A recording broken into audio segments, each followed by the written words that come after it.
Salve, salve, galera do Dominantes Online, tudo bem com vocês? Aqui é o professor Juan Fernandes com mais uma aula de Geografia. E nesse vídeo vamos falar sobre industrialização brasileira, Juscelino Kubitschek, tá? Uma parte muito importante da história da indústria no nosso país, tá? Por que que ela é muito importante? Porque a nossa indústria aqui, a nossa atividade industrial vai passar por um processo de modernização, tá? O nosso, a nossa indústria, o nosso cenário produtivo, tá? Vai passar por um processo de modernização. Bom, a gente vai ter, né, aqui um desenvolvimentismo também nacional, tá? Mas não confundam, beleza? Primeiro ponto, nacional desenvolvimentismo é o desenvolvimento, né, das práticas econômicas, um desenvolvimento do cenário nacional em amplo aspecto, tá? Quando a gente fala de internacionalização da economia no JK, a gente está falando de um outro processo, que é a chegada das multinacionais, tranquilo? Mas vamos por partes. No que consiste, tá, o processo de industrialização no governo JK? Primeiro que ele adota, né, o famoso plano de metas, né, aquela urgência de desenvolvimento, tá? 50 anos em 5, beleza? Então esse plano de metas ele vai ser muito pautado por investimentos em energia, transporte, indústrias, educação e alimentação, tá? Entretanto, a prioridade aqui, né, desse plano de metas vai se dar, né, nos setores de energia e transporte, tá? E também atividades industriais. Mas a gente vai ter dentro da pauta ali do governo, né, implementação de hidrelétricas, tá? Aberturas de rodovia, tá? Então, dentro dessa lógica aqui, não esqueçam, plano de metas ele vai focar, né, também numa infraestrutura nacional.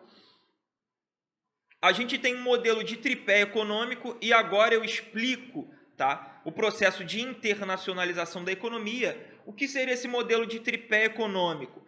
A gente vai ter, né, três pilares, tá, de sustentação desse modelo nacional desenvolvimentista, tá, no governo JK, que vai ser o capital estatal, esse responsável, tá, por infraestrutura e indústrias de base, tranquilo? Então, o capital estatal ele vai ser responsável por pavimentar, por criar condições favoráveis para a atividade industrial.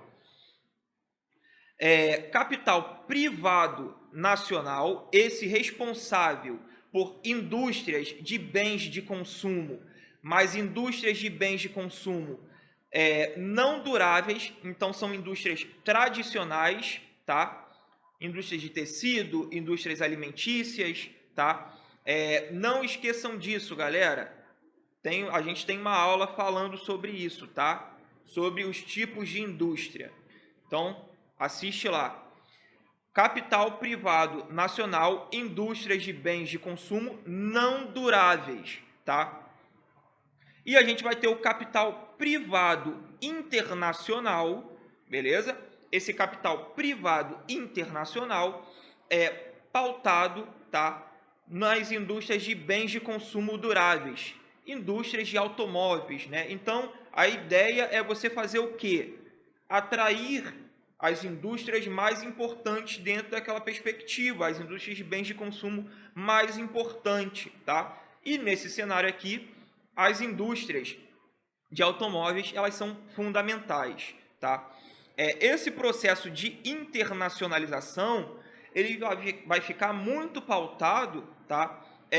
Pela tomada de empréstimos. A gente tem o nosso processo, as nossas práticas industriais, tá? Muito baseadas pela tomada de empréstimo, beleza? Esse empréstimo ele vai ser tomado principalmente no que diz respeito ao desenvolvimento das infraestruturas fundamentais para a consolidação dessas indústrias, tá? Então a gente vai ter ali dentro desse cenário, né, uma disseminação do rodoviarismo. É aqui nesse governo que a gente tem a prática do rodoviarismo sendo muito consolidada, tá? até o governo dele, existia ali, né, um cabo de guerra, uma disputa entre ferrovias e rodovias. Mas ele, planejando atrair indústrias de automóveis, né, precisava investir no rodoviarismo. E esse rodoviarismo vai ser o responsável por integrar o território nacional, tá? A gente tem uma aula, a gente tem vídeos falando sobre modais de transporte, vai lá dar uma assistida. Esse rodoviarismo, que vai ser responsável por integrar o território nacional, ele vai gerar sérios impactos, tá? Por quê? Porque a gente vai ter um desenvolvimento desigual. O desenvolvimento desigual que vai acontecer em Vargas, tá? Por conta de fragilidade de integração, né? Vai se intensificar com o JK por conta dessa ampliação da integração nacional, tá? Então a gente vai ter ali as disparidades, as desigualdades regionais muito acentuadas no governo dele. Um outro marco aqui, né, por exemplo, o investimento do seu governo no chamado ABC Paulista, tá? Santo André, São Bernardo do Campo, São Caetano do Sul. É uma área de São Paulo que vai receber uma grande quantidade de indústrias dentro dessa perspectiva, por conta de uma posição estratégica, tá? de uma posição muito próxima ao Porto de Santos. Tá? Então, essa área ela vai receber um grande volume de indústrias. Essa posição, esse desenvolvimento desigual, vai provocar, né, que o JK ele pense, ele planeje, tá, formas de desenvolvimento de outras regiões do nosso território, que no contexto do governo dele não vão ser muito eficientes. Tá? Mas, por exemplo, a gente tem políticas de desenvolvimento da região sudeste do Brasil, né, desenvolvida por ele, que não vai ser nada muito eficiente ali, mas ele vai pensar. Por quê? Porque o desenvolvimento regional desigual no nosso país já está altamente consolidado. Beleza, galera? Então é isso. Até a próxima. Tchau, tchau.